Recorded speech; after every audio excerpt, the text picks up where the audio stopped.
Now the next DIY, I'm going to show you how you can just take one of the shore living signs if you have one and make it look a lot better. I love this one. I think it's so pretty.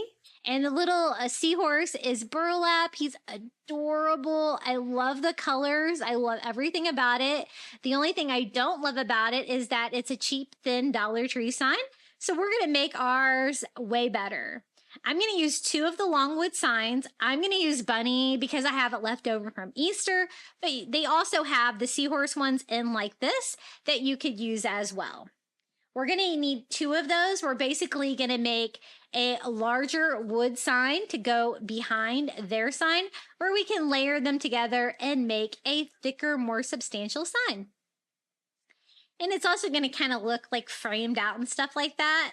So if I put the 2 together like this, the 2 bunny signs, and then layer a little coastal shore living beach sign on top, I'm going to kind of estimate how big I need this to be. And then I am just going to take these little long signs to my saw and cut them down to size. You know, those signs are pretty thin. If you didn't have a saw, you could probably cut that with a razor blade, a couple of cuts through there, I would think. But I cut mine with my saw, just sanding down the edges a little bit. I kind of like the rustic feel of the cut. I decided to do one kind of raw cut on each side to kind of break it up. Now, these are not thick enough to glue together. These are very thin signs. And so to put the 2 signs together and to make it sturdy, we're just going to use some Dollar Tree popsicle sticks to make little braces that go along the back. They're nice and thin. You'll never really know they're there, but they're definitely going to serve their purpose. Now, they are so thin that you can't like staple or anything like that, so definitely going to have to use hot glue to put this together. So I like to do as many braces as I can when I do a project like this. We're going to do 5. Just because, you know, those thin signs from the Dollar Tree, they can warp or be different, you know, be going different directions. This is going to help keep everything flat and square. And, you know, combining it with the other Dollar Tree sign is also going to help with that. So there's our braces. Now we have our larger wood sign. Super easy. And then, doesn't that look cute? It like frames it out. I mean, because I love the existing sign. I just wanted to try to find a way to make it better. So the first thing we're going to do is hot glue it down, trying to use as much hot glue as I can here to make sure that it is secure and flat and all the edges are pretty close to the wood behind it. I don't want like any gaps or anything like that. Oh, I'm so happy with these new signs. You know, I've spent way too much at Dollar Tree on the shore living line. I need to stay out, but oh my gosh, I love it. You guys know. So now I'm going to take a piece of twine, tie a knot on each end, and I can use a staple gun now because what I'm going to do, I already have the 2 signs together.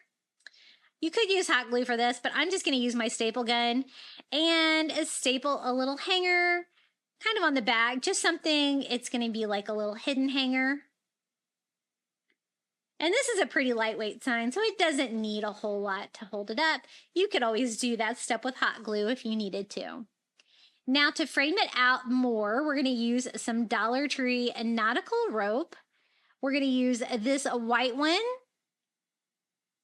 I thought we could do a fun like knot border frame on this one to frame it out. That's also going to make it thicker, more substantial, and just add like more texture and depth.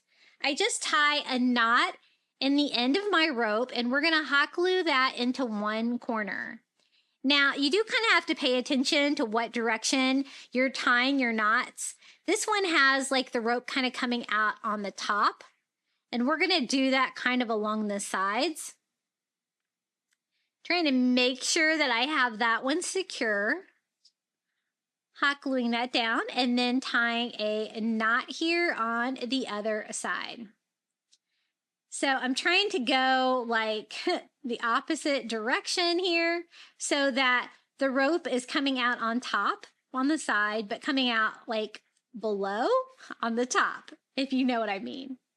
And so I tie it off, tighten it right where it'll be at the corner, and then just attach that knot with hot glue as well.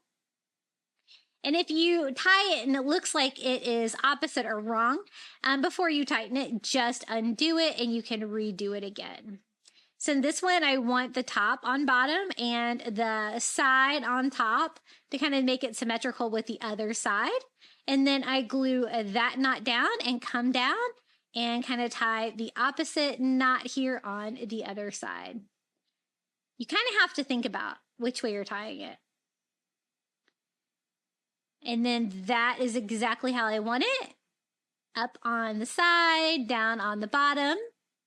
And now I just need to glue that down, then cut the remaining rope long enough to kind of go all the way over to the other knot, kind of make it look like that is part of that knot, if you know what I mean, and just hot glue that down. Now, the ropes on the side kind of stick out a tiny bit because they came out like on top. And so I'm going to hot glue those down to make sure there's like no gapping or anything like that when this is hanging on my wall.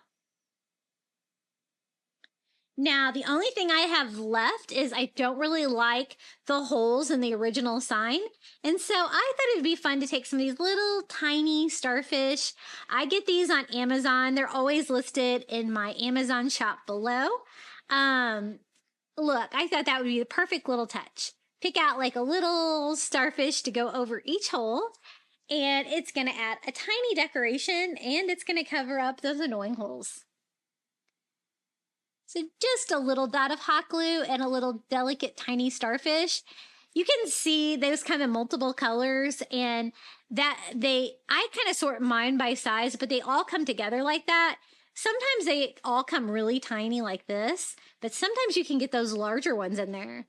It's kind of varied. It's kind of, you never really know exactly what you're going to get. And we're done with our come with me to the sea sign with our little burlap seahorse and the rope frame. I love how this came together. I think this would look great in my home year round. I'm trying to decide where I'm going to put this one actually.